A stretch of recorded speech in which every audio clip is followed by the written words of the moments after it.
നമസ്കാരം. പുതിയൊരു വീഡിയോയിലേക്ക് സന്തോഷകരമായി സ്വാഗതം. ഇന്ന് കാലത്ത് മുതൽ നമ്മൾ കേൾക്കുന്നതാണ് ഓപ്പറേഷൻ സിന്ദൂർ.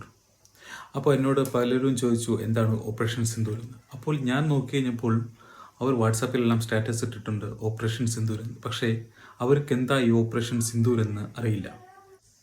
ഞാനൊരു വീഡിയോ ചെയ്യുന്നു. അറിയുന്നവർക്ക് അത് സ്കിപ്പ് ചെയ്ത് വിടാം, അറിയാത്തവർക്ക് ഒരു ലൈക്ക് തന്ന് വീഡിയോ കണ്ടിന്യൂ ചെയ്യാം. നമ്മൾ 2 ആഴ്ച മുമ്പ് ഒരു ന്യൂസ് കേട്ടിരുന്നു, ഭീകരാക്രമണം.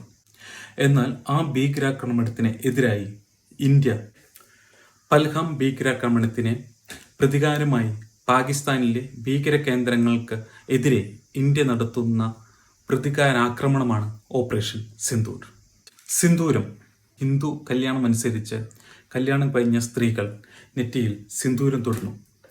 ആ സിന്ദൂരം നഷ്ടപ്പെട്ടതിനെതിരെ ഇന്ത്യ പാകിസ്ഥാനിൻ്റെ, അതായത് ഇന്ത്യയിലെ പാവങ്ങളെ വധിച്ചതിനെതിരെ പാകിസ്ഥാനിലെ തീവ്രവാദികളെ കൊന്നപ്പോൾ നമ്മൾ ഇന്ത്യക്കാരിട്ട ഒരു പേരാണ് ഓപ്പറേഷൻ സിന്ദൂർ. വളരെ യോജിച്ച ഒരു പേരാണത്. ഇന്ത്യക്കൊരു സിന്ദൂരം, ഓപ്പറേഷൻ സിന്ദൂർ. സ്ത്രീകളെ വിധവകളാക്കിയപ്പോൾ അവരുടെ ഓർമ്മയ്ക്ക് വേണ്ടിയിട്ട് നമ്മൾ കൊടുത്തൊരു പേരാണ് ഓപ്പറേഷൻ സിന്ദൂർ. എല്ലാവരും ആ പേരിനോട് യോജിക്കുന്നുണ്ടെന്ന് അറിഞ്ഞതിൽ സന്തോഷം.